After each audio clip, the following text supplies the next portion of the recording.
चीन का पोपट मालदीव का राष्ट्रपति मोहम्मद मुइज़ू, चीन का तोता जो चीन की भाषा बोलता है और चीन की लिखी स्क्रिप्ट ही बोल रहा है, तो उसने भारत को आंखें नहीं दिखाई तो उसकी सरकार चली जाए। 15 मार्च 2024 तक भारत अपने सारे सैनिकों को मालदीव से 10,000, 5,000, 1,500 कितने सैनिक होंगे भारत?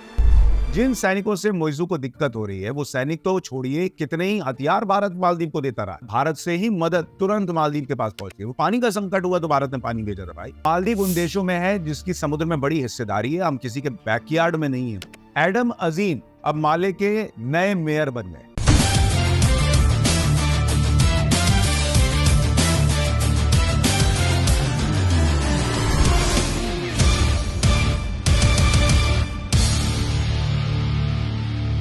नमस्कार। भारत और मालदीव के बीच तनाव फिर बढ़ गया क्योंकि चीन ने चाबी भरी और धोखेबाज मालदीव फिर उछलने लगा। चीन का पोपट मालदीव का राष्ट्रपति मोहम्मद मुइज़ू चीन की 5 दिन की यात्रा से लौटे हैं और जैसे ही भाई साहब लौटे तो भारत के खिलाफ बोलना शुरू, क्योंकि चीन ने पीछे से पंप किया तो भाई भारत को आंखें दिखी। अब सवाल यह है कि चीन से लौटते ही मुइज़ू की सरकार ने यह क्यों कह दिया कि 15 मार्च 2024 तक भारत अपने सारे सैनिकों को मालदीव से हटाए, क्योंकि यही मुइज़ू सरकार की पॉलिसी है वो कह।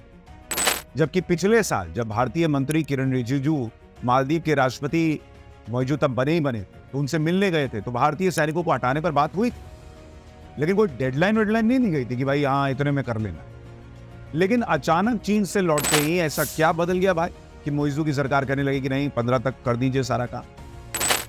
कई लोगों को आश्चर्य इस बात पर भी हो रहा कि चीन की यात्रा पर जाने से पहले तो मालदीव अपने मंत्रियों को बर्खास्त कर रहा था, भारत से रिश्ते सुधारने के लिए गिड़गिड़ा रहा था। वहां के नेता, लोग, बिजनेसमैन सब यही ना याद दिला रहे थे कि इंडिया उनके लिए कितना मायने रखता है। लेकिन अचानक चीन से लौटते भारत के सैनिकों को 15 मार्च तक हटा देने की डेडलाइन तय कर। इतना ही नहीं, मुइज़ू से जब एयरपोर्ट पर भारत से तनाव के बारे में पूछा गया तो भाई ने बिना भारत का नाम ये कह दिया कि हमारा देश छोटा है, लेकिन इसका यह मतलब नहीं कि आपको हमें धमकाने का लाइसेंस मिल गया। We may be small, but that doesn't give you the license to bully us. Maldives उन देशों में है जिसकी समुद्र में बड़ी हिस्सेदारी है, हम किसी के बैकयार्ड में नहीं है। मतलब हम किसी के एहसान तले दबे हुए नहीं है, मतलब हम तुम्हारे पिछलग्गू नहीं है। ये भाई क्या? ओ भाई, तुम्हें अब याद आया कि तुमको धमकाया जा रहा है। चीन से लौटने के बाद पहले समझ में नहीं आ रहा था, तब गिड़गिड़ाने के मूड में क्यों थे भाई? तभी कह देते कि अरे ये सब नहीं चलेगा। दरअसल चीन का पोपट मुइज़ू को कहा जाता है, चीन का तोता जो चीन की भाषा बोलता है और चीन की लिखी स्क्रिप्ट ही बोल रहा है। साथ ही वो डरा हुआ भी है क्योंकि उसने भारत को आंखें नहीं दिखाई तो उसकी सरकार चली जाए। मुइज़ू को पता है कि पब्लिक सेंटिमेंट उसके खिलाफ, ऊपर से विपक्ष उसके खिलाफ अविश्वास प्रस्ताव लाने की भी तैयारी कर रहा है। इतना ही नहीं, मुइज़ू को बड़ा झटका तब भी लगा है जब उसकी खुद की सालों से बपौती रही सीट भी उसकी पार्टी हार। मतलब जो जिस सीट पर खुद मुइज़ू था। दरअसल हुआ ये कि चीन से लौटते ही संकट में गिरे मुइज़ू को सदमा लगा जब उसे पता चला कि माले के मेयर पद का चुनाव भारत समर्थक मालदीव डेमोक्रेटिक पार्टी जीत गई।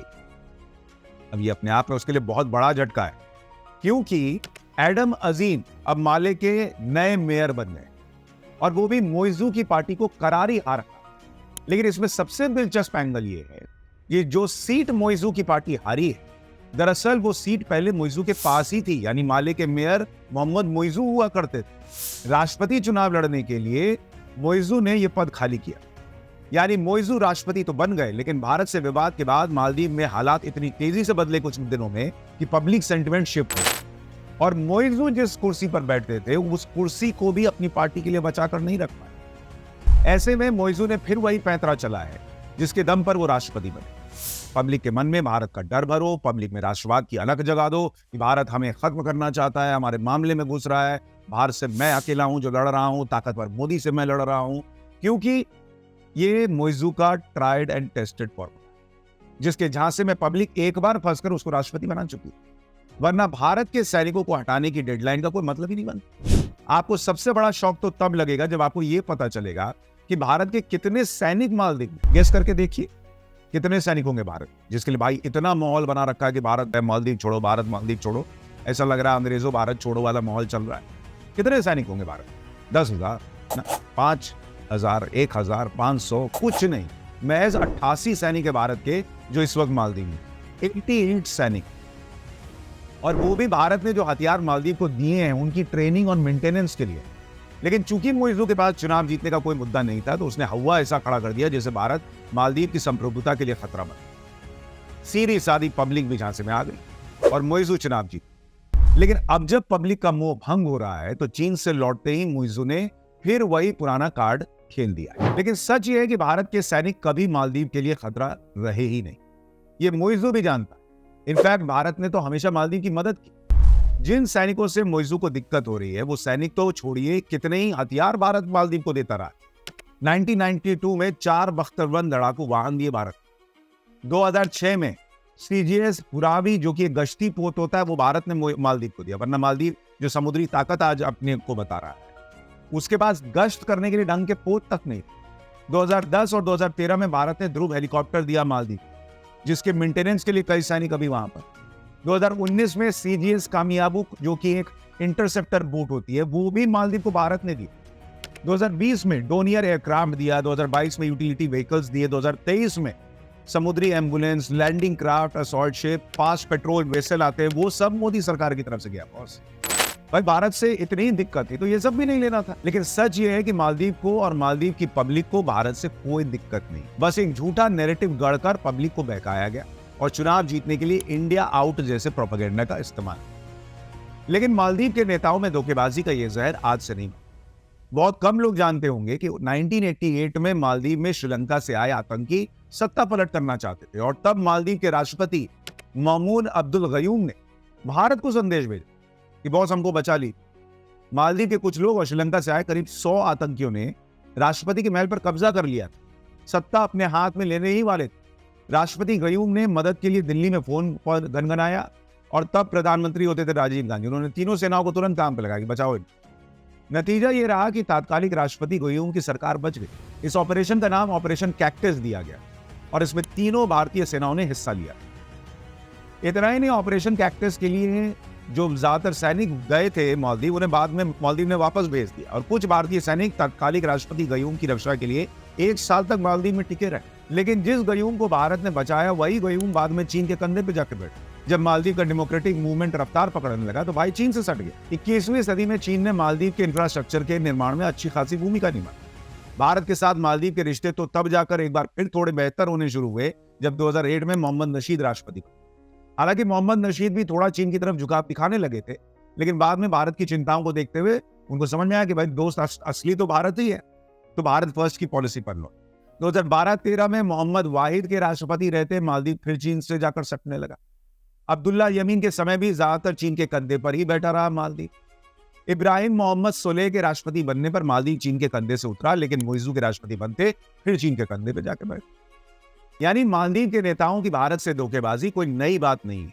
भारत अपने स्टैंड पर हमेशा कायम रहता है कि पड़ोसी है तो बहुत साथ लेकर चलेंगे। लेकिन मालदीव के नेता फायदा देखकर कभी चीन से सटते हैं, कभी भारत की पॉलिसी पर चलते हैं। प्यार मोहम्मद की भाषा में कहूं तो इसे टू टाइमिंग भी कह सकते हैं। हालांकि नरेंद्र मोदी का हिसाब बहुत क्लियर रहता है कि हम मदद पूरी करेंगे पड़ोसी, लेकिन भारत को आंख दिखाओगे तो भैया हम छोड़ेंगे। वही मालदीव के साथ हुआ। कोरोना में वैक्सीन तक भेजी गई भारत की तरफ से, लेकिन जब मोइजू चीन के कंधे पर चढ़ने लगे तो बिना कुछ कहे मोदी सरकार ने चीन के तोते के पर कतरने शुरू किए। अब चीन का वो तोता यानी मोइजू फिर फड़फड़ा रहा है, क्योंकि उसे उम्मीद है कि पब्लिक उसके झांसे में फंस गई तो उसकी सरकार गिरने से बच जाए। ऊपर से चीन ने इतना कर्ज दे रखा है कि उसकी भाषा बोलना मालदीव की मजबूरी भी। हालांकि अगर आप मैप में भारत और मालदीव की दूरी देखेंगे और चीन और मालदीव की दूरी देखेंगे तो आप खुद समझ जाएंगे कि भैया अगर कोई मुसीबत पड़ी तो कौन सा देश मालदीव तक मदद लेकर सबसे पहले पहुंच सकता और काम आ सकता। आप खुद मैप में देखिए ना, कहां चीन इतना दूर और कहां भारत से बिल्कुल सटा हुआ मालदीव। और यही वजह रही है कि बार बार भारत से जब भी मालदीव को जरूरत पड़ी, भारत से ही मदद तुरंत मालदीव के पास पहुंच गई। वो पानी का संकट हुआ तो भारत ने पानी भेजा था भाई। मालदीव को यह भी नहीं भूलना चाहिए कि भारत वो देश है जिसने 1965 में मालदीव को देश के तौर पर मान्यता देने वाले देशों में अपना नाम ऊपर रखा और माले में सबसे पहले रेजिडेंट मिशन तक खोला। मालदीव को यह फर्क समझना है कि चीन मदद फायदे के लिए करता और भारत मदद रिश्ते निभाने के लिए भी करता। मालदीव के नेता समझे या न समझे, ये बात मालदीव की पब्लिक जितना जल्दी समझ लेगी उतनी जल्दी मोइजू की सरकार जाएगी और उतनी जल्दी भारत और मालदीव के रिश्ते बेहतर। वरना जब तक चीन का ये तोता चीन की भाषा बोलेगा, भारत के खिलाफ जहर बोलेगा, ना तो भारतीय प्रधानमंत्री उसको छोड़ने वाले हैं और ना मालदीव की खुद की पब्लिक उन्हें छोड़े। आपको क्या लगता है इस पूरे मामले में ये पूरा संकट क्या चीन के तोते मोहम्मद मोइजू की वजह से खड़ा हुआ है? और अब क्या ये जो नया नैरेटिव मोइजू गढ़ रहा है कि भाई भारत के सैनिक बाहर जाओ, क्या उसकी सरकार बचेगी? भारत और मालदीव के रिश्ते बेहतर हो पाएंगे फिर पहले की तरह? आपकी राय क्या है कमेंट बॉक्स में लिखकर जरूर बताइएगा। चैनल को सब्सक्राइब और लाइक जरूर कीजिए। धन्यवाद।